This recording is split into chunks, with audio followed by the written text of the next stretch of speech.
नमस्कार। कैसे हैं आप? ठीक हो? पिछले साल हमने कन्याकुमारी से भारत जोड़ो यात्रा की थी। इसके दो तीन कारण थे। एक कारण था कि पूरे देश में आरएसएस, बीजेपी ने नफरत और हिंसा फैला दी है। एक धर्म को दूसरे धर्म से लड़ा देते हैं, एक जात को दूसरी जात से लड़ा देते हैं, एक भाषा को दूसरी भाषा से लड़ा देते हैं। करते क्यों हैं? क्यों ध्यान इधर उधर करना चाहते हैं? उनका लक्ष्य सिर्फ एक है कि आपका जो धन है वो आपसे छीनकर उनके जेब में चला जाए। इसीलिए हमने भारत यात्रा की। किलोमीटर चले, किसानों से मिले, मजदूरों से मिले, युवाओं से मिले, माताएं और बहनों से मिले। युवाओं ने हमें कहा कि राहुल जी, देश का सबसे बड़ा मुद्दा बेरोजगारी है। हम डिग्री ले लेते हैं, कॉलेज में पढ़ लेते हैं, यूनिवर्सिटी में पढ़ लेते हैं, स्कूल में पढ़ लेते हैं, मगर आज के हिंदुस्तान में हमें रोजगार नहीं मिल सकता है। ये बात सही है, गलत है? किसानों ने कहा हमारे को अपनी मेहनत का फल नहीं मिलता, सही पैसा नहीं मिलता, सही दाम नहीं मिलता। हम अपना पूरा खून पसीना लगा देते हैं, जान निकल जाती है, और फिर चाहे वो धान हो, गेहूं हो, उसका हमें सही पैसा नहीं मिलता।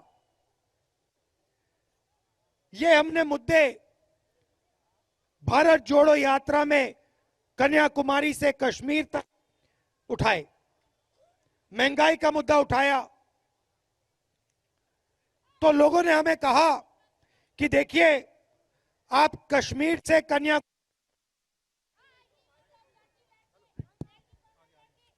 से कन्याकुमारी तो आप चल लिए, मगर असम, मणिपुर, नागालैंड, अरुणाचल, उड़ीसा, यहां तो आप चले नहीं, यहां तो आप गए नहीं। और उन्होंने कहा, बहुत सारे लोगों ने कहा कि आपको एक और यात्रा करनी चाहिए, भारत जोड़ो यात्रा, न्याय यात्रा, जो नॉर्थ ईस्ट से शुरू हो और महाराष्ट्र तक जाए। और हमने ये बात स्वीकार की, और इसलिए मैं आज आपके सामने यहां खड़ा हुआ हूं। अब आप जानते हो असम में क्या हो रहा है, आप जानते हो। हिंदुस्तान का सबसे भ्रष्ट चीफ मिनिस्टर कौन है? क्या नाम है उसका?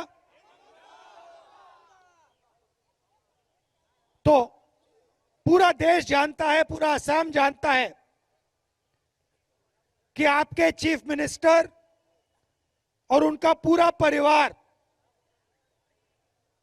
सबसे भ्रष्ट लोग हैं।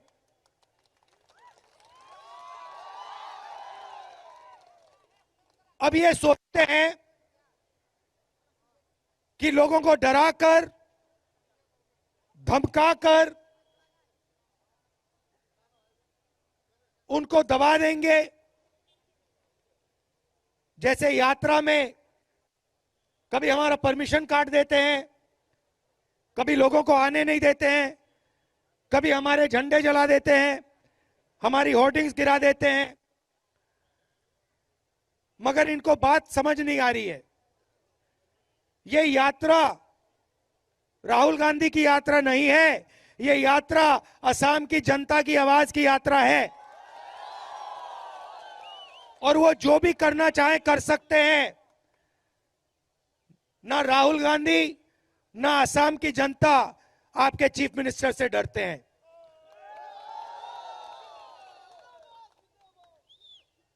तो मैं आपको कहना चाहता हूं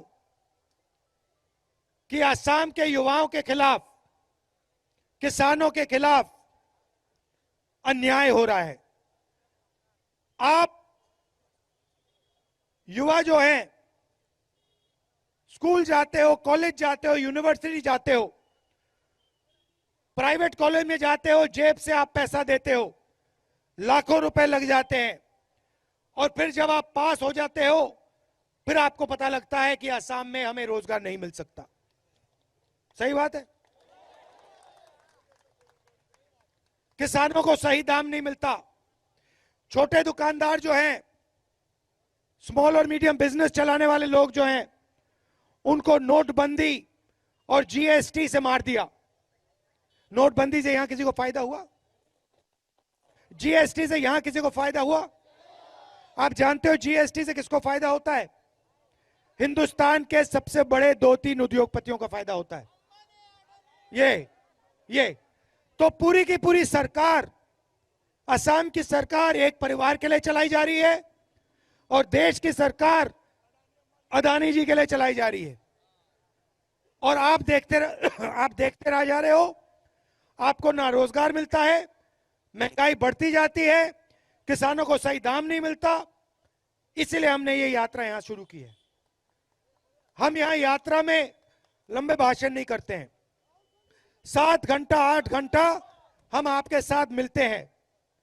आपके डेलीगेशन आते हैं, लोगों से बात करते हैं, किसानों से, मजदूरों से मिलते हैं, छोटे दुकानदारों से मिलते हैं। क्या हो रहा है? जैसे अभी टी गार्डन के मजदूर आए, उन्होंने मुझे कहा कि देखिए,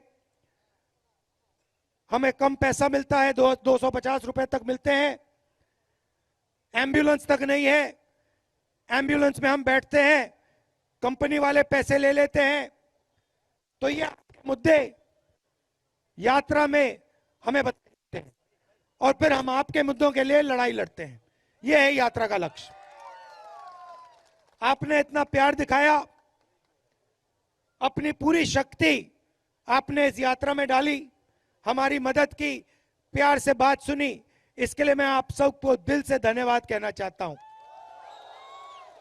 और एक बात आप समझ लीजिए, चुनाव आएगा तो बीजेपी को कांग्रेस पार्टी भारी बहुमत से हराने जा रही है। हमारे जो कार्यकर्ता यहां आए हैं, मैं जानता हूं कि आपको धमकाया जाता है, डराया जाता है, मारा जाता है। आप हमारे बब्बर हो, आप किसी से नहीं डरते हो, आप हमारी विचारधारा के लिए लड़ते हो। दिल से आपका धन्यवाद करता हूं। आप सबको बहुत बहुत धन्यवाद। नमस्कार, जय हिंद। न्याय का हक मिलने तक।